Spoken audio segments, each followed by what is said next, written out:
जी, संगत जी सभी को जय गुरु जी। शुक्राना है गुरु जी महाराज का अनंतम अनंतम शुक्राना। ओम नमः शिवाय। शिव जी सदा सहाय। ओम नमः शिवाय। गुरु जी सदा सहाय। संगत जी चैनल पे आप अपने सत्संग भेज सकते हैं और बहुत सारे सत्संग आप लोगों के मैं शेयर करती भी हूँ। जिनको लगता है कि नहीं करती वो दोबारा मैसेज कर सकते हैं। आज बड़े प्यारे प्यारे सत्संग के साथ दो छोटे से बड़े प्यारे प्रसंग। संगत जी जैसा कि हम जानते हैं कि गुरु जी के मंदिर में वो 5 सीढ़ियाँ, काम, क्रोध, लोभ, मोह और अहंकार, उनको पार करके गुरु जी कहते थे कि मुझ तक आ सकते हैं। और जब तक कहते ना अहंकार रूपी राक्षस हमारे भीतर है, हमारे भीतर बैठा हुआ है, हम परमात्मा को कभी भी नहीं पा सकते।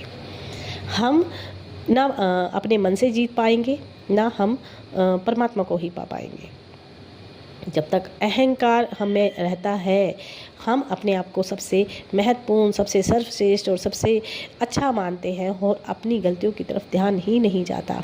और अहंकार को सबसे बड़ा राक्षस इसलिए भी कहा गया है, जैसे कि कहते ना जब अहंकार दुर्योधन में था तो उस आखिर में उसका अहंकार नहीं टूटा लेकिन वो हार गया। अहंकार इंसान को किसी लायक नहीं छोड़ता।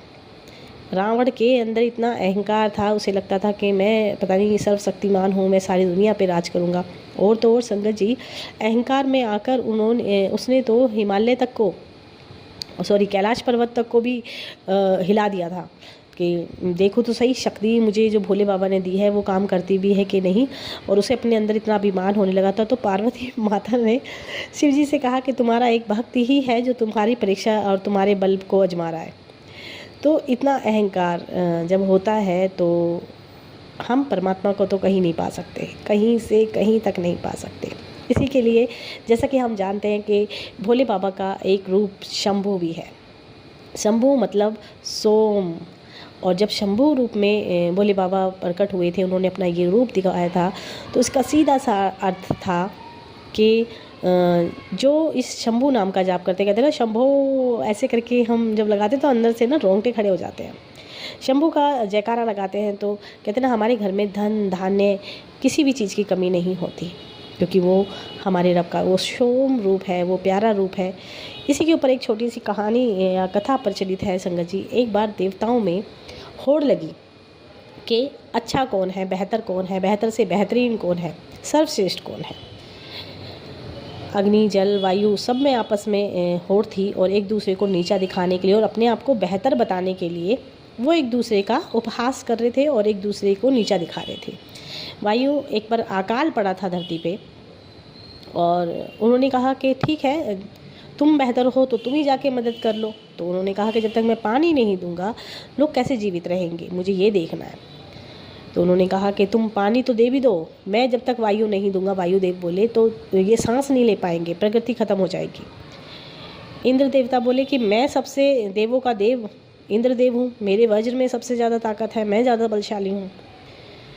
ऐसी उनमें होड़ लगी हुई थी और इतनी वो होड़ बढ़ती चली गई कि एक दूसरे को मारने पर उतर गए। तब शिव जी अपने सोम रूप शंभु रूप में आए थे और उनके बीच में प्रकट होकर कहते हैं कि तुम्हारे अंदर इतना अहंकार आ गया है कि तुम अपने आप के भीतर के देवों को भी खो दोगे। मतलब अंदर जो तुम्हारा देव रूपी मन है वो भी तुम गवा दोगे। संगत जी ये सब हो रहा था तो शिव जी ने एक तिनका धरती पर गिराया और उनके आगे सामने और गिराकर कहा कि जो इसको उठा लेगा वो बेहतर है, वो ही सबसे अधिक बलशाली है और सबसे बेहतर है। संगत जी वायुदेव ने कोशिश की, वो नहीं उठा पाए। अग्नि देवता ने कोशिश की, वो भी नहीं उठा पाए। सूर्य देवता आगे बढ़कर आए तो वो उठाने की बजाय वो तिनका उनके हाथ से टूट ही गया। ऐसे ही सभी देवता आगे आते जा रहे थे और अपने आप को परखते जा रहे थे और फिर शिव जी ने बीच में आकर वो तिनका दोबारा उठाया कि तुम्हारे अंदर अहंकार इतना हो गया है कि तुम समझ नहीं पा रहे हो। और जब तक तुम्हारे अंदर अहंकार है तब तक तुम ना अपने मन से जीत सकते हो, ना अपनी बुद्धि से जीत सकते हो। कहते हैं ना जब भी ज़िंदगी में परेशानी आती है और वो परेशानियों को हम अगर शांति से सोचें तो उनका बेहतर से बेहतरीन रास्ता निकल सकता है। लेकिन हमें तो एक अहंकार खा जाता है जब हमारी ज़िंदगी में कोई हमें तू कह देता है, हमें नीचा दिखा देता है, तो हम एक बदले की भावना से आगे चल पड़ते हैं और कहते हैं ना जहाँ थोड़ा सा नुकसान होना था वहाँ हम अपना सत्यानाश करके ही बैठ जाते हैं। क्यों? क्योंकि हमारे अंदर अहंकार इतना है कि हमें कोई कुछ कह कैसे दे, हमारे साथ गलत कोई कर कैसे दे, हम तो बेहतर हैं। और फिर शंभू ने जब वो उठाया और अपना रूप दिखाया वो शंभू वाला, तो संगत जी जितना भी उनके अंदर भीतर जो देश था, जो अहंकार था, वो सब समाप्त हो गया, सिर्फ और सिर्फ शिव जी का वो सोम रूप, शंभू रूप देखकर। और जब शिव जी ने उनको बड़े प्रेम से समझाया कि जीवन में किसी भी परिस्थिति हो, अहंकार नहीं करना है, अहंकार तुम्हारी मति खा जाता है। संगत जी अगर अहंकार की बात करें तो जैसा कि हम जानते हैं, हिमालय एवरेस्ट चोटी पे बड़े बड़े पर्वतारोहण चढ़े हैं, पहुँचे हैं, लेकिन आज तक कैलाश पे कोई नहीं चढ़ पाया, क्योंकि वो एक ऐसा कहते हैं ना, हमारे शिव जी का स्थान है जहाँ पर अहंकारी व्यक्ति तो वैसे ही नहीं चढ़ सकता। और जितने भी पर्वतारोहण हैं उनमें कहीं ना कहीं अहंकार होता है कि हम चढ़ सकते हैं, हमें इस चोटी पे पहुँचना है। कितने लोग आधे रास्ते वापस आ गए। मैंने तो यहाँ तक भी मतलब पढ़ा था या सुना था कि उस पे चढ़ने के, हिमालय में कैलाश पर्वत पर चढ़ने पर इंसान की उम्र तेज़ी से बढ़ने लगती है, उनकी नेस बहुत तेज़ी से बढ़ते हैं, वो बुढ़ापा उनमें आ जाता है, बहुत सारी चीज़ें। लेकिन एक व्यक्ति चढ़े थे 11वीं सदी में एक बौद्ध धर्म के मतलब धार्मिक वो थे, मिलारेपा। उन्होंने कैलाश की चढ़ाई चढ़कर उसकी चोटी तक वो पहुँचे थे। और जो उनका विरोधी था, जो अपने मतलब वो जो धार्मिक प्रवृत्ति के थे मिलारेपा, उनके ही सामने एक ने आके, वो भी धार्मिक था और वो भी अपनी धार्मिक यात्रा पे ही था, तो उसने उनको मतलब संबोधित करते हुए कहा कि जो बेहतर है वो मतलब पहले ऊपर पहुँचेगा।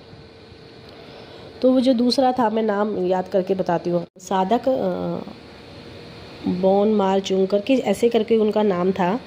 और जो मिलारेपा थे वो भी एक साधक थे, योगी थे।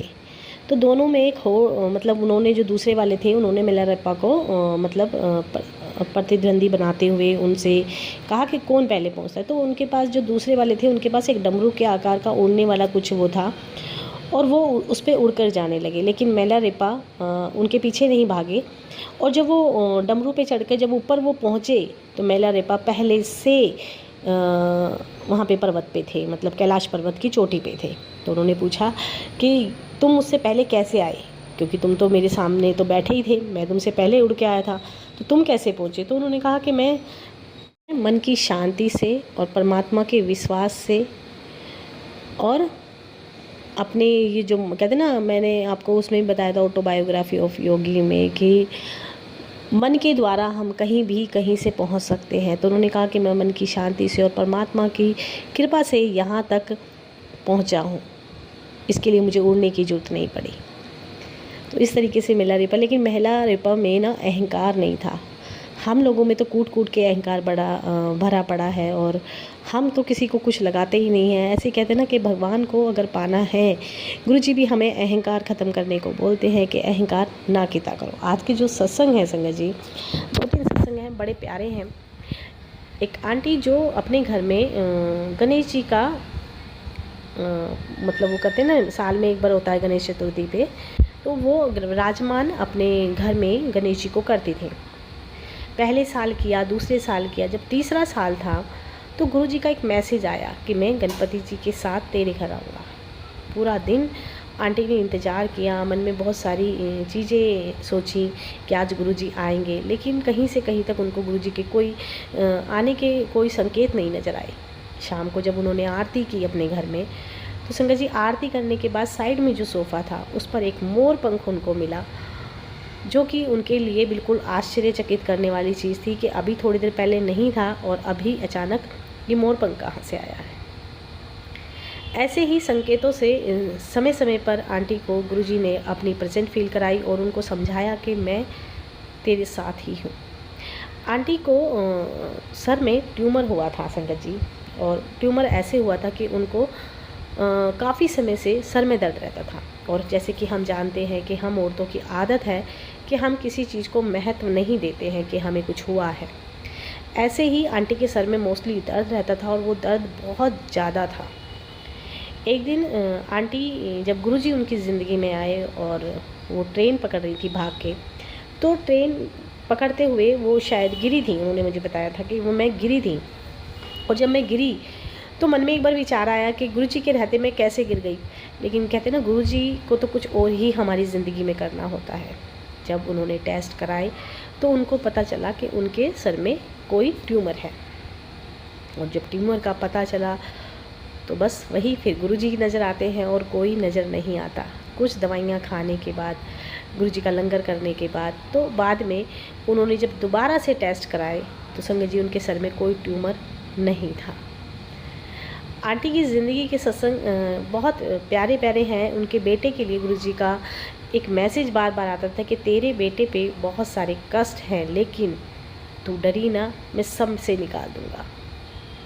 आंटी के बेटे का एक बार एक्सीडेंट होते होते बचा, और दूसरी बार जब मैसेज आ रहे थे बार बार, तो आंटी ने देखा, उनके बेटे ने उनसे बोला कि मम्मी मैं ना पेट्रोल पंप पे पेट्रोल भराने गया था, और जो एक तार होती है ना, जैसे संगत जी हम पतंग उड़ाने के टाइम पे ये तार ना इधर से उधर हो जाती हैं, और जो मंजे बोलते हैं जिसको, बोले वो पेट्रोल पंप पे बिल्कुल मेरे आगे थी और मैं उससे आगे निकलने वाला था। अचानक मेरी नज़र पड़ी, अगर मैं उस तार को या उस मंजे को मैं क्रॉस करता, धागे को, तो मेरी गर्दन कट जानी थी। संगत जी कई बार हमें लगता है कि गुरुजी मैसेज देते हैं, क्यों देते हैं, हमें क्यों मैसेज देकर बताते हैं। संगत जी अगर वो मैसेज नहीं देंगे और हमें प्रॉब्लम नहीं बताएंगे तो पता कैसे चलेगा कि गुरुजी ने हमें निकाला है। वो प्रॉब्लम से निकालते हैं और हमें बचाते हैं। हाँ, उससे पहले वो हमें मैसेज दे के सतर्क ज़रूर कर देते हैं कि ये होना था और मैं इसको होने नहीं दूँगा। एक आंटी जिनके घर की मतलब कहते हैं ना, जब हम ज़्यादा पूजा पाठ करते हैं, ज़्यादा गुरुजी का नाम लेते हैं, तो हमें एक चैलेंज घर वाले देते हैं, अच्छा तेरे गुरुजी हैं तो ये करके दिखा, अगर तेरे गुरुजी हैं तो ये होगा कि नहीं होगा। तो एक दिन रात को आंटी के घर की मोटर पानी वाली ख़राब हो गई। जब वो ख़राब हुई तो आंटी बड़ी परेशान थी कि पानी नहीं है। आंटी ने अंकल से कहा कि कुछ देख लो, कुछ हो सकता है तो उतार के इसको ठीक कराने लेके चले जाओ। अंकल ने बड़ी टोन में उनको बोला कि बोल अपने गुरु को, ठीक कर देंगे। अब आंटी कहते ना, कभी कभी हमें ये लगता है कि हमारे गुरुजी पे बात कैसे आ गई।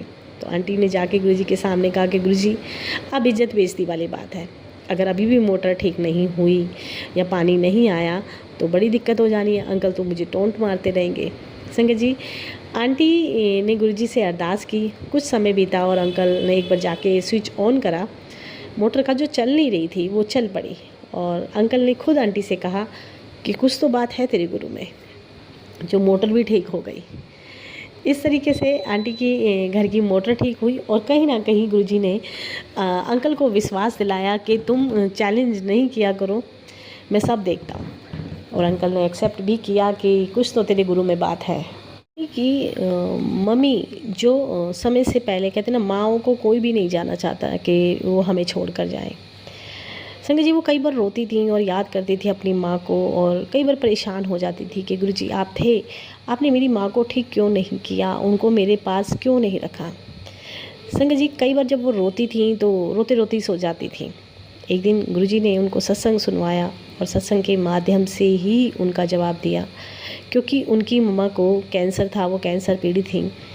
तो गुरुजी ने उनको सत्संग के माध्यम से समझाया कि वो तकलीफ़ में थी, वो दुख में थी, उसका जाना ही बेहतर था, और कहीं नहीं गई है, वो मेरे पास ही आई है, मेरे चरणों में ही है। आंटी बोलती कि मैं रोती थी हमेशा, मुझे इस चीज़ का बड़ा मलाल रहता था कि गुरुजी आपने मेरी मम्मी को ठीक क्यों नहीं किया। लेकिन जब वो मैंने गुरुजी का सत्संग सुना तो मुझे रियलाइज़ हुआ कि कहीं ना कहीं गुरुजी मुझे ही जवाब दे रहे हैं, और गुरुजी से बेहतर जगह कोई नहीं हो सकती। अगर मेरी माँ गुरुजी के चरणों में है तो इससे प्यारा तो कुछ हो ही नहीं सकता। और फिर उन्होंने गुरुजी से शुक्राना किया, गुरुजी से कहा कि गुरुजी क्षमा कीजिएगा, क्योंकि हमारी बुद्धि संगत जी इतनी नहीं है। एक आंटी जिनके बेटे को, आंटी को गुरुजी ने सपने में ही लंगर कराया। आंटी के बेटे को पनीर बहुत पसंद था। जब पनीर पसंद था तो गुरुजी ने एक दिन उनको ड्रीम दर्शन में दिखाया कि वो मम्मी बेटा दोनों बैठ के लंगर कर रहे हैं, और लंगर में पनीर उस बच्चे को मिला है, और वो पनीर को दिखाकर अपनी माँ से कह रहा है कि मम्मी देखो पनीर। और जब ये दिखाया और सुबह उठ के उसने बताया कि गुरुजी ने रात को मेरे को सपने में पनीर खिलाया। कुछ समय बीता था संगत जी, कहते ना हम इंस्टेंट खाना बनाने में बहुत बिलीव करते हैं कि फटाफट जो भी मिले खिला दो बच्चों को। आंटी कहती हैं कि ज़िंदगी मेरी पहले से बहुत बेहतर हो गई है जब से गुरुजी मेरी ज़िंदगी में आए हैं। हर चीज़ को मैं समझने लगी हूँ, हर चीज़ से निकलने के रास्ते बनने लगे हैं। और पहले जैसे जीवन था कि छोटी छोटी बातों पे हम परेशान हो जाते थे, अब वैसा जीवन नहीं रहा। अब बदलाव आ गया है कि किसी की बातों को सुनना नहीं है, सुनना है तो रिएक्ट नहीं करना है। बोले एक दिन मैं अपने बच्चे के लिए, मेरा बेटा बोला मुझे मैगी खानी है, और जब मैं अपने बेटे के लिए मैगी बना रही थी संगत जी, वो कहती हैं कि मेरे कानों में साफ गुरुजी की आवाज़ आई कि ये क्या खिला रही है तो अपने बेटे को, ये चंगी नहीं होती है, ये जहर होता है, इसको नुकसान देगी ये। संगत जी मेरा बेटा दूसरे दिन रोज़ मतलब एक दिन छोड़ के एक दिन मैगी खाता था। वो दिन और आज का दिन, बोली आंटी बोली कभी साल 6 महीने में बने तो बने, हमारे घर में मैगी नहीं आती। संगत जी ये बहुत छोटा सत्संग लगेगा आप लोगों को कि अच्छा गुरुजी की आवाज़ आई, उन्होंने मैगी खाने के लिए मना कर दिया, लेकिन कहीं ना कहीं इसमें गुरुजी की कृपा कितनी है कि वो हमारी छोटी छोटी बातों को, छोटी छोटी चीज़ों का ख्याल रखते हैं, हमें गलतियां करने से रोकते हैं। और जो चीज़ हमारे लिए अच्छी नहीं होती है, गुरुजी हमेशा कहते थे कि चंगा खाया करो, चंगी गल्ला करा करो और चंगे रहा करो। तो खाना एक हमारी ज़िंदगी का वो अहम हिस्सा है जिसे हमने महत्व देना बंद कर दिया। गुरुजी हमेशा कहते थे मतलब टमाटर बीज तो कीड़े हैं, मतलब खाने को लेके गुरुजी बड़ा मतलब बोलते थे कि खाने लायक कुछ नहीं है। कुछ चीज़ों में तो बिल्कुल ही आप जानते हो, जैसे कि आजकल तो दवाइयों वाली सब्जियां आने लगी हैं, तो गुरुजी इस चीज़ को लेके बड़ा बोलते थे कि नहीं है, कुछ भी चंगा नहीं है। लेकिन अगर कुछ चंगा नहीं है तो ये चीज़ें तो बिल्कुल ही चंगी नहीं है जो हम अपने बच्चों को इंस्टेंट बना बना के खिला रहे हैं।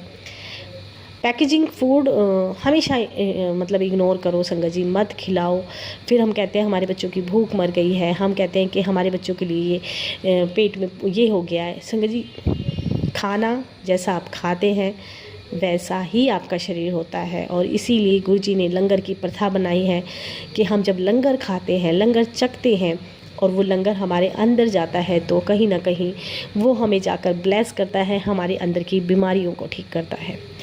तो जब हम खाने को महत्व देंगे तभी तो हमारा शरीर सही रहेगा। हम खाने की आदत हमारी इतनी गंदी है ना, चटर पटर खाने की, फालतू चीज़ें खाने की, हेल्दी खाना हम भूल ही गए हैं, और वही खाना हम अपने बच्चों को खिलाते हैं। हमारी ज़िंदगी तो फिर भी अच्छी है, शायद आगे आने वाली जनरेशन को तो कुछ हेल्दी खाने को ही नहीं मिलेगा, क्योंकि मम्मियों को आदत नहीं है कुछ अच्छा बनाने की और बच्चों को आदत नहीं है कुछ खाने की। लेकिन ये सत्संग जब आंटी मेरे को सुना रही थी तो मुझे रियलाइज़ हुआ कि वाकई मैगी कोई खाने की चीज़ नहीं है। और मैं इस तरीके से बोल सकती हूँ कि खाने की चीज़ इसलिए भी नहीं है, मेरा भतीजा ना बड़ी मैगी खाता है। एक बार हम घूमने गए थे संगत जी, ये मेरी आंखों देखी चीज़ है। उस लड़के ने अपनी स्पेशल मैगी बनाई, उसमें कोई वेजिटेबल्स वगैरह कुछ नहीं थी। उसने बोला मैगी बना दो, मैगी खानी है मेरे को पापा, मैगी बनवा दी। संगत जी हम सब ने कुछ ना कुछ खाया, लेकिन सिर्फ मैगी उसकी ने खाई थी। संगत जी 2 घंटे बाद उसको उल्टियाँ पड़ी थी, और जब उल्टियाँ पड़ी थी उसको 2-2.5 घंटे 3 घंटे बाद, मैंने खुद से देखा था 3 घंटे तो मैक्सिमम, मतलब मान के चलो 3 घंटे तो लगे थे उसको उल्टी करने। संगत जी जैसी उसने मैगी खाई थी ना, ऐसी की ऐसी वो लंबे लंबे नूडल उसके पेट से बाहर निकल रहे थे। मतलब वो डाइजेस्ट ही नहीं होती है। आप कभी चैट जीटीपी पे या किसी चीज़ पे देखना कि मैगी और ब्रेड 2 चीज़ें ऐसी हैं जो डाइजेस्ट नहीं होती है, कितने कितने घंटे हमारे पेट में पड़ी रहती हैं। हम तो कहते हैं रोटियां चबा के खाओ, नूडल एक ऐसा खाना है जिसको हम चबाते ही नहीं है, सुर देसी लेते हैं, मुंह में खा जाते हैं। तो कोशिश करें कि गुरुजी ने शायद आज इसीलिए आंटी के ज़रिए मुझे भी ये सत्संग सुनवाया कि ये चीज़ें हम अवॉइड करें। मैगी शैगी नहीं खिलाओ, आस्ता पास्ता फालतू की चीज़ें हैं, ये हमारे चलन में है ही नहीं ये चीज़ें। मक्का की रोटी, ज्वारी की रोटी, ये तो हम भूल ही गए और बच्चे खाते भी नहीं हैं। चटनियाँ भूल गए हैं संगत जी, चटनियाँ एक हेल्दी ऑप्शन होता था। बाकी ये कि खाना जैसा हम खाएंगे वैसा हमारा, जैसे खाए अन्न वैसा होए मन। तो खाने को थोड़ा सा महत्व दीजिए। महंगा खाना हो नहीं हो, साफ़ सुथरा हो। गुरुजी के मंदिर में आपने देखा होगा चटनी मिलती है हमें लंगर में, गुरुजी की फेवरेट चटनी होती थी, दाल मिलती है, एक सब्जी मिलती है, फुलके मिलते हैं। आप सोचो, और वो हमारे लिए अमृत होता है। खाने को थोड़ा महत्व दें, इंस्टेंट खाना थोड़ा सा कम करें। और ये ब्रेड जो हम खाते हैं ना, आप देखना, रोटी दाल सब्जी खाई और ब्रेड खाई, ब्रेड डाइजेस्ट नहीं होती है कितने घंटे तक, मैं भी भूल रही हूँ कितने घंटे तक हमारे पेट में पड़ी रहती है। अगर ये चीज़ें अच्छी होती तो गुरुजी हमें लंगर में यही खिला रहे होते, लेकिन ये चीज़ें अच्छी नहीं है, न खानी है न खिलानी है। आज के लिए इतना ही। जय गुरुजी, शुक्राना गुरुजी, अनंतम अनंतम शुक्राना।